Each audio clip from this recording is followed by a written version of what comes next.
திரு பொன்ராஜ் இல்லை, இப்போ இது எல்லாமே இன்னொரு வகையில் பிஜேபி வளர்ச்சிக்கான ஒரு விஷயமா தான் போய் நிற்கும். திரு எடப்பாடி பழனிசாமியை நீங்கள் பலவீனமடைய வைக்கிறது அல்லது அதிமுகவை பலவீனமடைய வைக்கணுங்கிற முயற்சி நடக்கிறதுங்கிறதே அப்படிதான் பார்க்க வேண்டியிருக்குங்கிறார். அவர் சொல்றது உண்மை, 100% உண்மை. எப்படின்னா, நீங்கள் சாஃப்ட் இந்துத்துவ அப்ரோச் எடுத்த பார்ட்டியெல்லாம் பிஜேபிகிட்ட தோத்துருக்கு.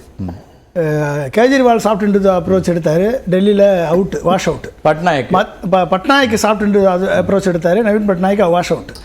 மத்திய பிரதேசத்தில் காங்கிரஸ் சாஃப்ட் இந்துத்துவ அப்ரோச் எடுத்தது, பிஜேபி கெய்னிங் கம்ப்ளீட்டாக ஜெகன்மோகன்.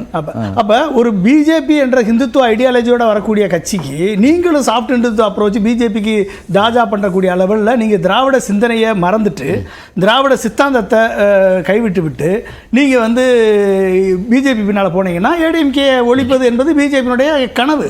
அவர் தெளிவாக அண்ணாமலை வந்து சொல்லியிருக்காரு, ஏடிஎம்கே தலைமை வந்து தினகரன்ட்ட போயிடும்னு சொல்லிட்டாரு. ஓபிஎஸ்ட்ட போகணும்னு சொல்லலை, அமமுக கட்சியை வைத்திருக்கக்கூடிய தினகரன்ட்ட போகணும்னு அவர் உறுதி கொடுத்துருக்காரு. அதனால் வந்து அப்போ அதுதான் அவங்களுடைய நோக்கம், ஏடிஎம்கே அழித்து பிஜேபியை கொண்டு வருவதும் அவங்களுடைய நோக்கம். அதான் பிஜேபிங்கிற ஒரு கட்சிக்கு இங்கே ஒரு கால் ஒன்ற வேண்டும், இடத்துக்கு வரணுங்கிற ஒரு வியூகங்கள் இருக்கலாம். ஆமாம், அவங்க என்ன வியூகம் வேணாலும் வைக்கலாம், 2வது இடத்துக்கு வரணும், முதல் இடத்துக்கு வரணும், எல்லாம் வரலாம்.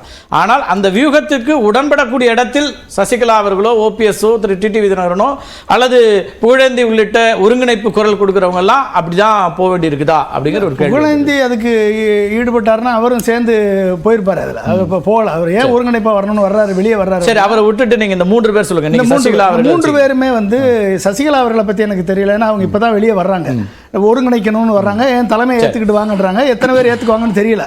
ஆனால் ஓபிஎஸும் டிடிவி தினகரனும் பிஜேபியில் ஆல்மோஸ்ட் மெர்ஜ் ஆகிட்டாங்க, ஆல்மோஸ்ட் போயிட்டாங்க. ஒன்னா கூட்டணியிலிருந்து போட்டிட்டாங்க, எல்லா கருத்துக்களையும் ஏற்றுக்கிறாங்க. அவர் அதிமுக பற்றி சொல்கிற கருத்துக்களுக்கு எதிர்வினை வர்றதில்லை. ஆனால் பெரும்பாலான அதிமுகவினுடைய 2ஆம் கட்ட தலைவர்கள் எல்லாருமே வந்து அதிமுக பிஜேபியோட சேர்ந்ததுனால தான் தோத்தோம் என்ற குரலை எழுப்பியிருக்காங்க. ஜெயக்குமார் உட்பட, சிவி சர்மா உட்பட, கேபி முனுசாமி, இத்தனை பேருமே வந்து அந்த எச்சரிக்கை மணியை ஒழித்ததன் காரணமாக தான் இன்னைக்கு ஏடிஎம்கே இந்த அளவுக்கு தக்க கட்சியில் இன்னும் மூத்த தலைவர்களாக இருக்கக்கூடிய திரு வேலுமணி, திரு தங்கமணி எல்லாம் அதை பற்றி ஒரு எந்த கருத்தும் சொல்லலையே.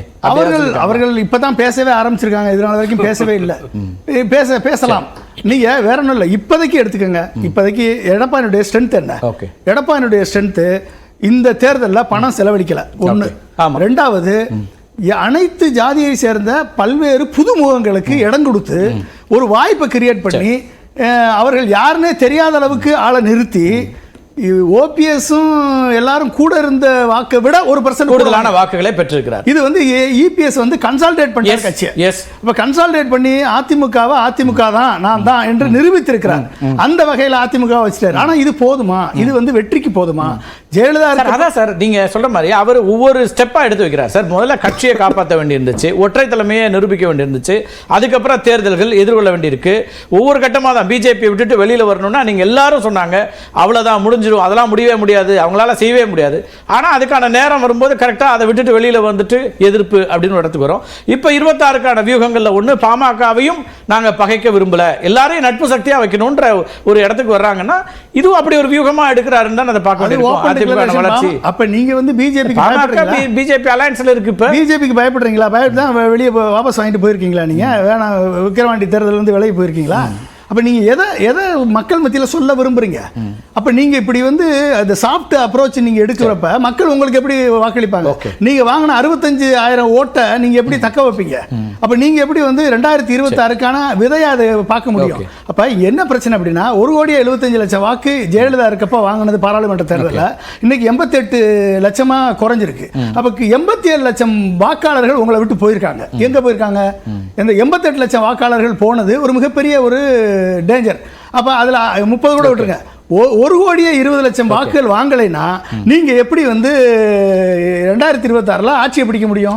அப்ப அங்க 50 லட்சம் கேப் இருக்கு, 50ல இருந்து 80 லட்சம் கேப் இருக்கு.